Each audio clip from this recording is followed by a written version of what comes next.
आज आम्ही देवगड पवनचक्की येथे फिरायला आलो होतो। येथे आल्यावर समजलं देवगड तारामुंबरी येथील विठ्ठल मंदिरात हरिनाम सप्ताह आहे। त्यानंतर आम्ही तारामुंबरी येथील विठ्ठल मंदिरात आलो। हे मंदिर खाडी किनाऱ्यावर आहे।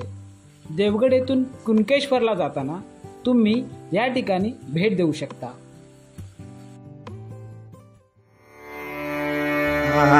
Ah